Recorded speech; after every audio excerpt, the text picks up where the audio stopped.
ሰላም ሰላም ፋሚሊ እንዴት ናችሁ?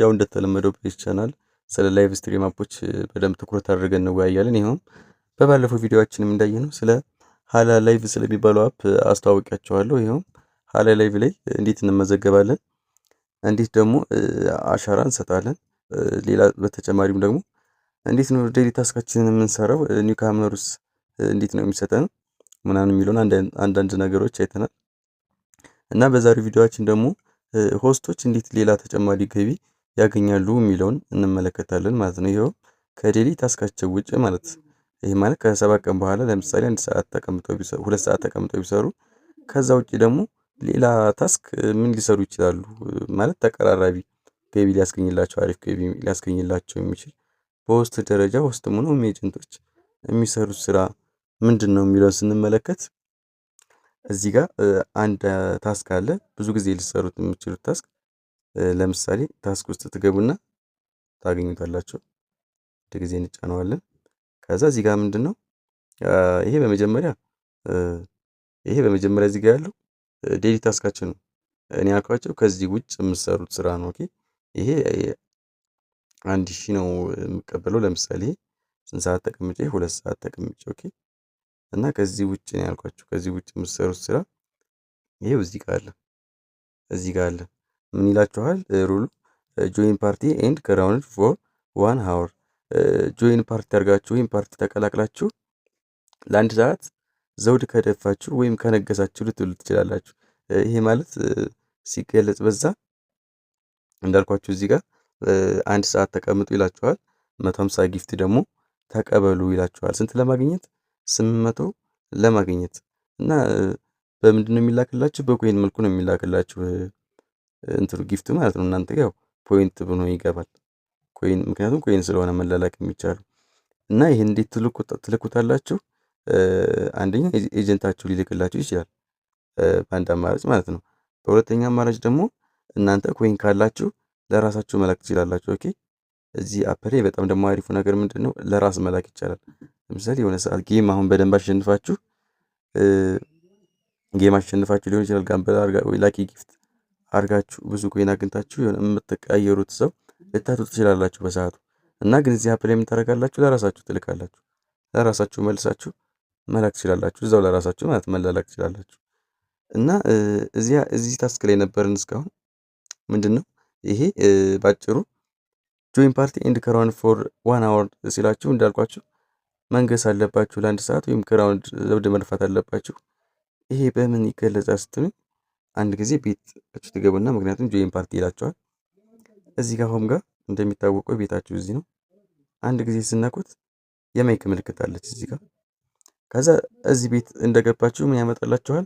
3 ጎልደን ወንበሮች አሉ ወይም ዘውድ የምትደፉበት ለአንድ ሰዓት ቦታ አለ። 3 ወንበሮች፣ እነሱም ወርቃማ ወንበር ናቸው። 3ቱም የተለዩ ምንድነው ብዙ ሰው እነዚህን የሚያስባቸው ሌላ ማፕ ላይ ያው ስለነበሩ ነው የሴት መቀመጫ ናቸው ምናምን ብሎ ያስባል። እዚህ ጋር አይደለም። እዚህ ጋር ወንድም ሴትም ይቀመጥበታል። እዛ ወንበር ላይ ኦኬ፣ ወርቃማ ወንበር ላይ ወንድም ሴትም ይቀመጥበታል። እና ባጭሩ ምንላችሁ ነው ያቺ መቀመጫ ወይም 3ቱ መቀመጫዎች እነዛን ታስኮች ለመቀበል ይረዷቸዋል። እዛ ላይ ተቀምጣችሁ ነው 150 ጊፍት ከተሰጣችሁ በኋላ ከዛ 1 ሰዓት ደግሞ መቀመጥ አለባችሁ። 1 ሰዓቱን ከጨረሳችሁ በኋላ የምትቀበሉት 800። ነገር ግን ብዙ ጊዜ ኤጀንቶች ምን ማድረግ አለባችሁ? እዚህ ጋር አድቫይስ የምሰጣችሁ ለምሳሌ እንመለስ እስኪ ታስክ ውስጥ እዚህ ጋር ምን አድቫይስ ሰጣችኋለሁ? ይሄንን ልጆቻችሁ ወይም ሆስቶቻችሁ መጀመሪያ ሰዓቱን ይቀመጡ። 150 ከመስጠታችሁ በፊት ሰዓቱን ይጨርሱ። 1 ሰዓት ኦኬ እና እንደ ማበረታቻ ምዩት። ለልጆቻችሁ ማበረታቻ ይሆናቸዋል። ምክንያቱም ይሄ አፕሊኬሽን እንደሚታወቀው ለኤጀንቶች ከኮሚሽኖች አንድ የሚያስገኘው ጥቅም አለ። ይሄም አሪፍ ጥቅም ነው። እስኪ ምንድነው የሚለውን ስንመለከት በተለይ ለኤጀንቶች አሪፍ ጥቅም ነው። እዚህ ጋር ኤጀንሲ ብለን እንገባለን። እዚህ ጋር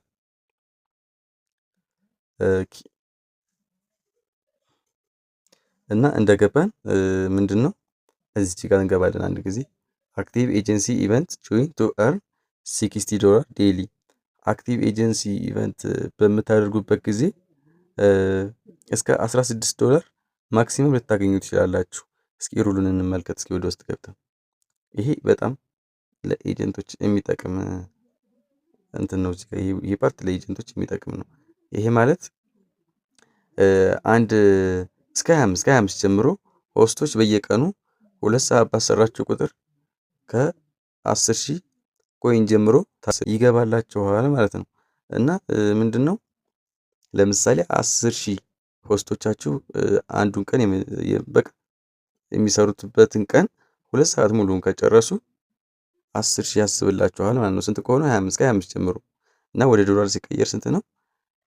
$1 67 ሳንቲም ማለት ነው።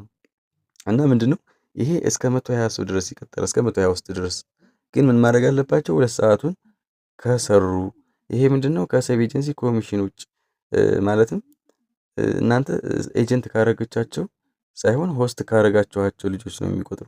ለምሳሌ እዚህ ጋር አክቲቭ ሆስትስ 4 ይለኛል ማለት እኔ አሁን እዚህ ጋር 0 ሪዋርድ ነው፣ ምክንያቱም ከ25 መጀመር አለባቸው ሆስቶቹ። እና እዚህ አፕሊኬሽን ላይ በጣም አሪፉ ጥቅሙ ደግሞ ይሄ ነው። በቃ በቀን 25 እና ከዛ በላይ ልጆች 2 ሰዓቱን ከሰሩላችሁ ሪዋርድ ያስብላችኋል አፕሊኬሽኑ ሁልጊዜ። ኦኬ። እና ለኤጀንቶች ይሄ እዚህ ጋር አሪፉ ፓርት ይሄ ነው። እና ደግሞ እስከ $16 ነው የሚያስብላችሁ። ኦኬ ሰው እስከ $16 ያስብላችኋል ማለት ነው። ይሄ ምንድነው ከኤጀንሲ ኮሚሽን ውጭ የሚያስብላችሁ ነው። በቃ ስለሰሩ ብቻ ዴሊ ታስካቸውን ስለሰበሰቡ ብቻ እነዛ ከ25 ጀምሮ የሚያስብላችኋል ማለት ነው። ይሄን እና ገብታችሁ መቀበል ነው ማለት ነው ከሰሩ ልጆቹ። እና ኤጀንቶች ከኤጀንት ኮሚሽን እና ከሰብ ኤጀንሲ ኮሚሽን ውጭ ይሄን ታገኛላችሁ ማለት ነው። ባይ ዘ ዌይ ስለ ሰብ ኤጀንሲ ኮሚሽን በሰፊው ሌላ ጊዜ ቪዲዮ ሰራላችኋለሁ። እንዴት ካልኩሌት እንደሚደረግ እንዴት እናንተ ጋር ተሰባስቦ እንደሚመጣ ሰራላችኋለሁ። ኤጀንቶች ባጭሩ ከሰብ ኤጀንሲ ኮሚሽን ውጭ ይሄን ታገኛላችሁ ማለት ነው።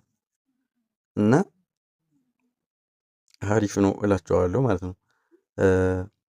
ከዚህ ስንወጣ ያው ባጭሩ በመጀመሪያም እንዳስረዳኋቸው ሆስቶች ከዴሊ ታስካቸው ወይም ከ1 ሰዓት 2 ሰዓት ተቀምጠው ከሚያገኙት የሚሰበሰቡት ታስክ ይሄንን ይመስላል ማለት ነው። እና ደግሞ ኤጀንቶች ከኤጀንት ኮሚሽን እና ከሰብ ኤጀንሲ ኮሚሽን የሚያገኙት ገቢ ይሄንን ይመስላል ማለት ነው። እና የዛሬው ቪዲዮአችን ይሄንን ይመስላል ማለት ነው። ከተመቻችሁ ላይክ እና ሰብስክራይብ አድርጉ። ያው ላይክ ስታደርጉ ቪዲዮ ሌላ ሰው ጋር እንዲደርስ ይረዳኛል እና አበረታቱኝ እላችኋለሁ። ሌላ ቪዲዮ ደግሞ በቀጣይ እሰራላችኋለሁ ማለት ነው። እኛ ጋር ደግሞ መስራት ከፈለጋችሁ አይዲን አስቀምጫለሁ። ይኸው እንደምታዩት ነው 1127 132 የሚለው አይዲ ነው እኛ ጋር መስራት ከፈለጋችሁ ማለት ነው። በተጨማሪም ደግሞ በቴሌግራም ኮንታክት ልታገኙን ትችላላችሁ ባስቀመጥኩት። እና የዛሬው ቪዲዮአችን ይህንን ይመስላል። ሌላ ጊዜ እስክንገናኝ see you